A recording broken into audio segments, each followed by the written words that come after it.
வணக்கம், இது நியூஸ் 7 தமிழின் கேள்வி நேரம். இந்த நிகழ்ச்சியின் மூலமாக மீண்டும் உங்களை சந்திப்பதில் மிக்க மகிழ்ச்சி. நான் செந்தில்.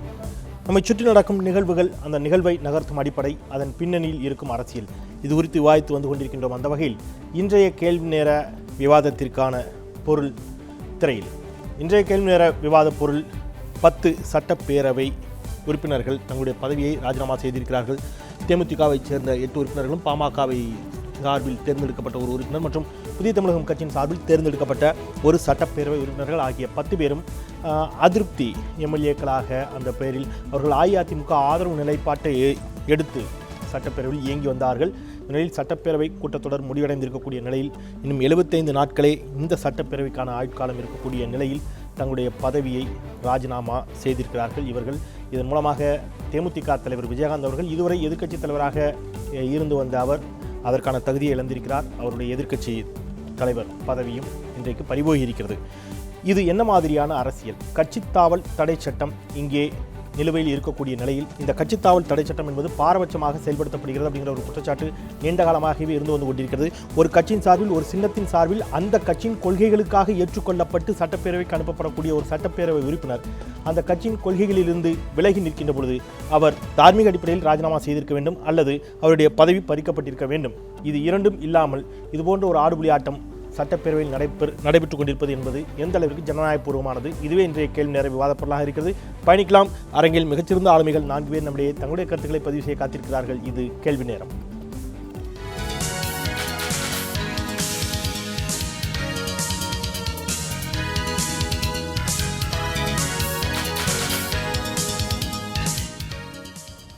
அறையில் நம்முடைய பேராசிரியர் சுப வீரபாண்டியன் அவர்கள் திராவிட இயக்க தமிழர் பேரவையின் சார்பில் இணைகிறார். வணக்கம், வரவேற்கிறேன். திரு பாலு பாட்டாளி மக்கள் கட்சியினுடைய வழக்கறிஞர் அவர்கள் நம்மிடையே இணைகிறார். வணக்கம். பேராசிரியர் அருணன் மார்க்சிஸ்ட் கம்யூனிஸ்ட் கட்சியின் சார்பில் இணைகிறார். வணக்கம். திரு ஷேக் தாவூத் தமிழ் மாநில முஸ்லீம் லீக் கட்சியின் சார்பில் இணைகிறார். அஇஅதிமுகவினுடைய கூட்டணி கட்சியைச் சேர்ந்தவர்.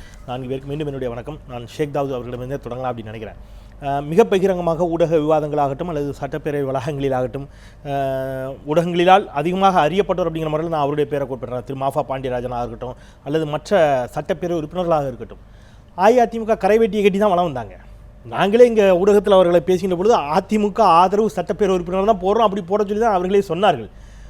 ஊருக்கெல்லாம் தெரிந்த பிறகும், அவர்கள் அஇஅதிமுக ஆதரவு நிலைப்பாட்டை எடுத்த பிறகும், தேமுதிகவை கடுமையாக விமர்சித்த பிறகும் அவருடைய பதவி இத்தனை நாட்கள் பறிபோகாமல் வைத்திருந்ததனுடைய காரணம் என்ன? இவ்வளவு நாள் கழிச்சு இப்போ கடைசி நேரத்தில் அவங்கள பதவி விலக சொல்லி நிர்பந்திக்க வேண்டிய தேவை, அதனும் விளைவாக விஜயகாந்த் பதவி விலக வேண்டிய, எதிர்க்கட்சி தலைவர் பதவியை இழக்க வேண்டிய தேவை, இதெல்லாம் ஒரு நாகரிகமான அரசியல் நினைக்கிறீங்களா? நீங்கள் கேட்ட கேள்வியிலே அதுக்கு பதில் இருக்கு. யார் விலக சொன்னது, ஏன் விலகுனாங்க, எதற்காக ஆமாம் அதாவது அதிருப்தி ஆனாங்க அப்படிங்கிறது அவங்க தனி மனித உரிமையை பொறுத்தது.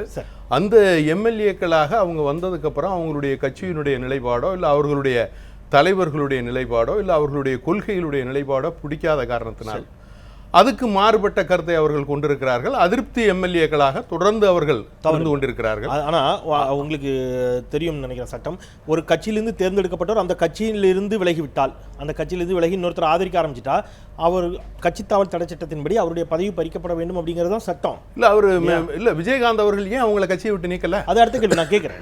கட்சியை விட்டு நீக்காத வரைக்கும் இந்த கேள்வி இருக்குது. ஆமா, கட்சியை விட்டு நீக்காத வரைக்கும் நீங்க அவங்க அதிருப்தி எம்எல்ஏ தானே, அவங்களை நீங்க ஒன்றும் செய்ய முடியாது. ஏன்னா அவர் கட்சியை விட்டு நீக்கி இருக்கலாம், இல்ல இவங்க இந்த வேற கட்சியில சேர்ந்திருந்தால், இப்ப அவர் கட்சியை விட்டு நீக்கிய பிறகுதான் அவர்கள் பதவி ராஜினாமா செய்திருக்காங்க. அவர் வேற கட்சியில சேர்ந்திருந்தால் கட்சி தாவல், அவர் தான் அதிருப்தி எம்எல்ஏவாக தானே இருந்திருக்காரு. அதிருப்தி எம்எல்ஏவாக இருந்து கடைசியில் ராஜினாமா பண்ணியிருக்காரு. இல்ல இப்ப அவரு தேமுதிக தலைவர் அவரை எங்களுடைய கட்சியின் அடிப்படை உறுப்பினர் பதவியிலிருந்து நீக்கிறேன் என்று சொன்ன பிறகுதான் அவருடைய பதவி பறிக்கப்பட்டிருக்கிறதா நான் கேட்கிறேன். இல்ல அப்படி இல்ல, அவங்க இப்ப அவங்களை ராஜினாமா செய்ய சொல்லி சொன்னதியா? இல்ல அதுதான், அது அவங்களுடைய விருப்பம். அதை நீங்க என்ன செய்ய முடியும்? அது அவங்களுடைய சுய விருப்பம். அதிருப்தியானதும் அவர்களுடைய சுய விருப்பம், அவர்கள் ராஜினாமா பண்ணியிருக்கிறதும் அவருடைய சுய விருப்பம். அந்த சுய விருப்பத்தை நம்ம என்ன பண்ண முடியும்? 10 பேரும் ராஜினாமா செய்தது, கடைசி தருணத்தில் ராஜினாமா செய்தது அவருடைய சுய விருப்பத்தின் சார்பிலாகவே மட்டுமே. இதில் அஇஅதிமுகவிற்கு எந்த பங்கும் இல்லை, இருக்க வாய்ப்பில்லை. மக்கள் சத்தியமா நம்புவாங்கிற நம்பிக்கையோட மக்கள் நம்புவாங்க. மக்கள் பார்த்துட்டு மக்கள் நிச்சயமா நம்புவாங்க.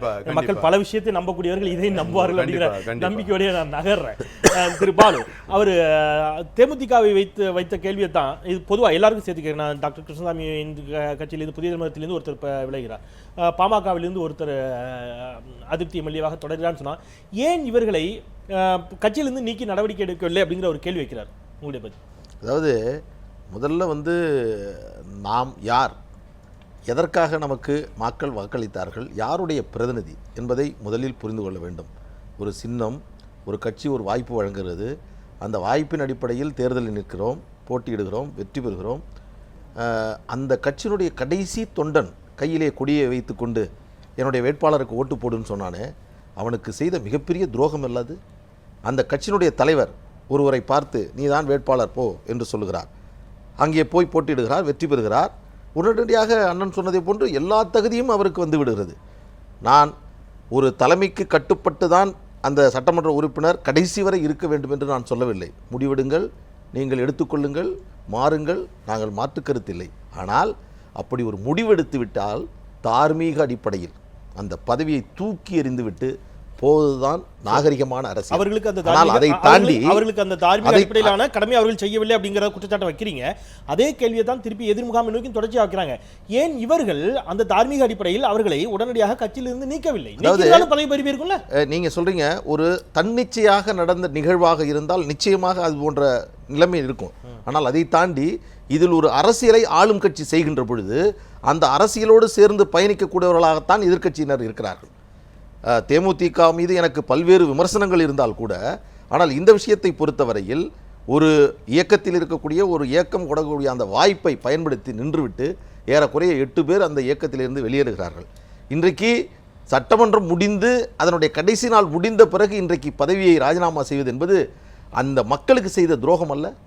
இந்த இன்னும் சொல்ல போனால் அதை விட இன்னும் முக்கியமானது, இதுபோன்று கட்சி மாறி ஆளும் கட்சிக்கு அல்ல ஆளும் கட்சிக்கு ஆதரவாக செயல்பட்டு கொண்டிருக்கக்கூடியவர்கள் தங்களுடைய அசிங்கம் என்ன என்பதையே புரிந்து கொள்ளாமல் இது போன்ற அரங்கத்தில் நியாயத்தை பேச வருகிறார்கள். எனக்கு பொருளாதாரத்தை பற்றி நன்கு தெரியும், ஜிடிபியை பற்றி நன்கு தெரியும், திராவிட அரசியலை எனக்கு நன்கு தெரியும் என்று இந்த இடத்திலே அவருடைய கருத்து ஆளுமையை சொல்லக்கூடிய அளவிற்கு இன்றைக்கு வந்திருக்கிறார்கள். அறிஞர் அண்ணா சொல்வார், மதுவின் மூலமாக வரக்கூடிய அந்த பணம் என்பது ஒரு குஷ்டரோகியினுடைய கையில் இருக்கக்கூடிய வெண்ணெய்க்கு சமம் என்று சொல்வார். என்னை பொறுத்தவரையில் இது போன்ற ஒரு துரோகத்தை செய்துவிட்டு செல்லக்கூடியவர்களுடைய அறிவு என்பது, அவர்களுக்கு இருக்கக்கூடிய அரசியல் தெளிவு என்பது ஒரு குஷ்டரோகியினுடைய கையில் இருக்கக்கூடிய வெண்ணெய்க்கு சமமானது. இவர்களை எல்லாம் ஒருபோதும் அரசியல் அரங்கத்தில் நாம் அங்கீகரித்து விடக்கூடாது, புறக்கணிக்க வேண்டும். இவர்கள் இந்த அரசியல் நாகரிகத்தை குழிதோண்டி புதைத்தவர்கள். எங்கள் கட்சியிலிருந்து ஒருவர் சென்றார், அரசியல் என்றால் என்னவென்றே தெரியாது. அவர் மீது என்ன நடவடிக்கை எடுத்தீர்கள்? அதாவது எங்கள் மருத்துவரையா அவர்கள், நான் முன்னாடி சொல்லிட்டேன், திருப்பி மீண்டும் அதை சொல்ல நான் விரும்பவில்லை. எங்கள் மருத்துவரையா அவர்கள் ஒருவரை பார்க்கிறார், அவருக்கு அந்த வாய்ப்பை கொடுக்கிறார், வருகிறார். இன்றைக்கு அவர் சொல்லுகிறார், ரொம்ப பெரிய அது வாக்கு கேட்கின்ற வரைதான் நான் கட்சியினுடைய வேட்பாளர், வாக்கு கேட்டு முடிந்த பிறகு நான் ஒரு பொதுவான நபர் என்று சொல்லுகிறார். இதையெல்லாம் இன்றைக்கு இந்த சமூகம் பார்த்து கொண்டிருக்கிறது. ஆனால் இதே வேளையில் இது அதிமுகவிற்கு மட்டுமல்ல, ஆனால் இந்த அளவிற்கு இல்ல திரு பாலு, நான் என்ன நினைக்கிறேன்னா, இதுல திரு பழகற்பியா இதே மேடையில் சொன்ன வரிகள், அவர் என்ன சொல்றாரு, நானாக வேறொரு கட்சியில் இணைந்தாலோ அல்லது பதவி இது பண்ணாலோ தான் எனக்கு என்னுடைய பதவி பறிக்கப்படும். அவர்கள் என்னை கட்சியிலிருந்து நீக்கினால் நான் என் பதவியை ராஜினாமா செய்யணுங்கிற அவசியம் இல்லை, அதுதான் சட்டம். அந்த இக்கட்டு தான் அவர்களை கட்சியிலிருந்து நீக்க செய்யாமல் தடுத்து கொண்டிருக்கிறதா நான் கேட்கிறேன். கட்சியிலிருந்து நீக்கினாலும் அவர் எப்படி எம்எல்ஏவா தான் செயல்பட போறாரு? இல்ல, இதுல வேற கட்சியில் சேர்ந்தால் மட்டும்தான் அவருடைய பதவி பறிக்கப்பட வேண்டிய வாய்ப்பு இருக்கிறது. மாற்று கட்சி எம்எல்ஏன்னு கட்சி தாவல் தடை சட்டத்தின் அடிப்பில் அதுக்கு வாய்ப்பே இல்லாத பட்சத்தில் நாம ஏன் நடவடிக்கை எடுக்கணும்? உங்களுக்கும் தெரியும், நீங்க குறிப்பிடக்கூடிய பொருளாதாரம் சார்ந்து ஜிடிபி சார்ந்து அரங்குகளில் பேசக்கூடியவர்களை நீங்கள் குறிப்பிட்டீர்கள், அவர்களைப் போலவே தான் அந்த மாதிரி உங்களுடைய கட்சியினுடைய சட்டப்பேரவை உறுப்பினர் பேசாவிட்டாலும் கூட அவரும் அஇஅதிமுக கரவேட்டி கட்டி தானே சுத்தினாரு. அதுதான் கொடூரம். அவர் மீது ஏன் நடவடிக்கை? என்ன சொல்றேன் நான், ஒரு தெளிவானது, ஒரு ஆளும் கட்சியாக இருந்தால் அவர்கள் நினைத்தால் ஒரு கட்சியை உடைத்து விடலாம் என்று சொல்லக்கூடிய அந்த மனோபாவத்தை மாற்றுவதற்காகத்தான் கட்சி தாவல் தடை சட்டம் என்பது கொண்டு வரப்பட்டது. தேமுதிக இருக்கட்டும், இவரா இருக்கட்டும், புதிய இருக்கட்டும், உங்களா இருக்கட்டும், நான் எல்லாரும் சேர்த்து கேட்கறது, அஇஅதிமுக கரைவேட்டி கட்டிய ஒருவர் எப்படி பாமகவினுடைய அடிப்படை உறுப்பினராக இருக்க முடியும், அல்லது பாமகவின் சட்டப்பேரவை உறுப்பினராக இருக்க முடியும்? ஆனா இது எல்லாம் அப்படித்தான் சொல்லுது. ரெக்கார்ட்ஸ் எல்லாமே பாமகவிற்கு எத்தனை சட்டப்பேரவை உறுப்பினர்கள் என்று சொல்லின போது அவருடைய பேரை நீங்களாம் போய் சொல்லணும். எங்க அவன் என் உறுப்பினர் இல்லைங்க, அவர் பாருங்க அஇஅதிமுக கரவேட்டி கட்டிக்கிறாரு, அவர்லாம் எங்களுக்கு வேண்டாம் நீங்க சொல்லிருக்கணுமா இல்லையா? அதாவது சொல்ல வேண்டும். ஏன் இல்லைன்னு சொல்லல. இது ஒரு நல்ல ஒரு பொதுவாக தெளிவாக சொல்ல வேண்டால் இது ஒரு நல்ல ஆரோக்கியமான அரசியல் தான். அது வந்து மாற்று கருத்தல்ல. இதற்கு முன்பு திராவிட முன்னேற்ற கழகம் ஆட்சியில் இருந்தபோது அவர்கள் சற்று வித்தியாசமாக செய்தார்கள். எப்படி என்றால் அன்றைக்கு அவர்களுக்கு மெஜாரிட்டி இல்லை. என்ன செய்தார்கள் என்றால் உடனடியாக ராஜினாமா செய்ய சொல்லி உடனடியாக தேர்தல் நடத்தி திமுகவினுடைய சட்டமன்ற உறுப்பினராக மாற்றிக்கொண்டார்கள்.